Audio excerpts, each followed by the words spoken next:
Hey Bella Moms, I'm here to help you maximize your sell-through rate and get the best price points possible. We want this to be your most successful Bella Kids sale yet. I'm going to talk to you today about one of my favorite categories, and that's books. Now, we're also going to touch a little bit on puzzles, board games, and those STEM and craft kits. When it comes to books, whether you're a DIY or a concierge consigner, there's a 20 item limit. Now, if you bundle some stuff together, and we'll talk about that in a second, that counts as one item. So when we say a limit of 20, that's 20 tags.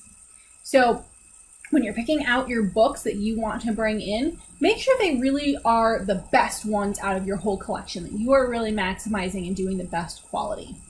So let's talk a little bit about tagging. When you're tagging your books, your puzzles, your board games, we always recommend that packing tape, but you don't want to put the packing tape right on the cover of your book or on a cardboard box, because when that shopper pulls the tag off, it's going to tear the cardboard, it's going to ruin it, especially with those Melissa and Doug wood puzzles that are really great. That tape is just going to take some of that right off, and then the item is ruined. So if you are doing books, if you're doing board games, if you're doing anything like that, if you can put that item, if it's small enough to fit in either a gallon size, a quart size, or one of those larger Ziploc type bags, we recommend doing that. If it's not going to fit in a bag, so a board game, you've got Monopoly, that's not going to fit in a sandwich bag. Wrap the item itself in clear saran wrap or clear food wrap, and you can get this at the Dollar Tree so you're not using your name brand supplies out of your kitchen. But go ahead and wrap that and then tape it so that the tag is stuck to the saran wrap and not to the item itself. That's going to preserve that item, and that way your shopper isn't going to ruin it ripping that packing tape off. It's really important. When it comes to books, you want to make sure that they're in really good condition, and I'm going to show you a few examples. So my kid loves these. They're called Indestructibles. I'm going to show you two examples. This one, as you can see, it's all wrinkly, it's been chewed on, it's still in good condition. You can't rip these. But this, compared to this brand new looking one, there's going to be a big difference. So if I'm limited to 20, first, because these are small, I'm going to bundle them together. But if I was selling them separate, I would highlight this one and just keep this one or donate it, whatever the case may be. But I'm not going to make this be reflective of that 20 item limit. So that's another example there. And I've got a few more. So, if you've got a toddler, if you've got a baby, they chew on things. So you can see here, the corner of this one is chewed a little. That's not really gonna hurt the total resale value. I'm probably still gonna sell this. Maybe I'll try to bundle it with another book just so I can boost that price point up a little bit more. But those board books are really, really great. So you wanna make sure that you're focusing on them. Let's talk about bundling. So you want items to go together that are similar. So whether it's a similar theme, maybe they're in a series or a set, you want to kind of keep them together. That's going to boost up your price point. It's also going to stretch that 20 items a little bit further. So depending on the item, you can wrap them all up in saran wrap, but you want to make sure that your shopper can see what's all in there, so they're not going to unwrap it. So highly recommend, let's say you've got 3 or more. So I'm going to do these little golden books. So you see I've got 3 different little golden books. Now I can fit all of these in a gallon size Ziploc that I'm going to tape closed, tape my tag to the outside. My shopper's only going to see the one on the outside. Now I could get a little creative and I could flip one around and so you can see the front and the back, but there's 3 of them. So how are they going to see what's in the middle? What I'm going to do as a seller is I'm going to take on my phone a photo of the cover of all 3 of these books, and I'm going to print it out as like a little thumbnail.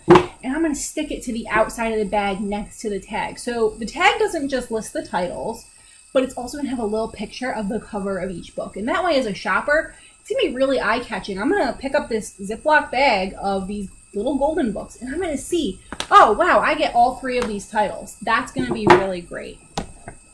You can also do it with things that are similar themed. So, let's say we've got these Star Wars books. On their own, these might be priced at, let's see, $14.95 is the retail price of this book. Obviously, I'm not going to get $14.95 on resale. I'm probably going to get around the $3 mark. This one, even less. This is probably $2 all on its own. You don't want to price your books super high because people are just going to think that they're a low price item if they're just looking for 1 or 2 books. But what I'm going to do is I'm going to bundle these together. I'm going to put them in my Ziploc bag, or I'm going to wrap them in shrink wrap. And I'm going to do front and back so that my shoppers can see them. If I've got more than 2, I'm going to do that little trick like I did with the golden books. And I'm going to price the 2 books together at around $5 or $6 because they're great quality, it's themed, they go together. Some of those other brands you really want to make sure you highlight. Anything that's touch and feel, so my kid's really into touch and feel, you kind of want your shoppers to be able to feel it. So I've seen these done really well where instead of packing tape, they've used like that blue painter's tape, or that green frog tape is even better. That's going to hold your tag on so your tag's not falling off, but it leaves the book open. So if your shoppers are looking for it, they're going to be able to actually touch and feel it. They're going to be able to experience that book. My kid actually picked this one up himself. He's 15 months old, picked it up himself at Bella Kids. Let him loose in the book bins, and that's what he chose. So there you have it with books. Let's move on to puzzles.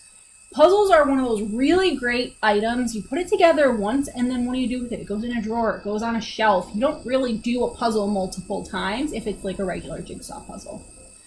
We do not accept open jigsaw puzzles. So if it's, a 500 piece, a 300 piece, 1,000 piece, if it's already been opened, if you've already done it, we can't guarantee that all the pieces are there, and our volunteers are not going to sit there and count out 1,000 piece puzzle. So unfortunately, if it's a jigsaw puzzle, standard puzzle, it has to be unopened. The exception is those wooden puzzles. So sometimes you see them where it's Paw Patrol or maybe one of those Disney characters, and they're in that cute little wooden box that slides open. Now that's another item you want to shrink wrap or wrap in saran wrap, put your tag on the outside. But wait, your shopper can't see what the puzzle looks like because it's just in a box. It's a mystery puzzle. Maybe you put on the description Paw Patrol, but your shopper still doesn't know what that means. Take a picture of the puzzle completed. This is a great way to bring that puzzle back out and do it one more time before you say goodbye to it. Take a photo of the completed puzzle and attach it to the outside next to the tag so that your shopper can see what's inside the box. It's not a mystery anymore. With your Melissa and Doug, those chunky wooden puzzles, you want to make sure that you're wrapping those in that saran wrap because you want those pieces to all stay together. You don't want anything to get loose or fall off in the bin. Especially those ones with the wooden knobs. You're not going to sit there and tape over the whole thing because, again, you're going to ruin the item. STEM and craft kits, you want to make sure that these are pricing at about 25 to 30% of the retail price. These are really great sellers, but they are part of that kind of books, that puzzles. They've got their own little section in our store, so we also accept those STEM and craft kits.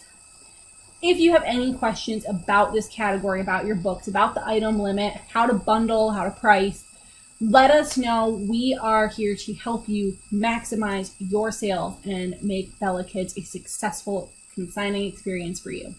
Happy selling.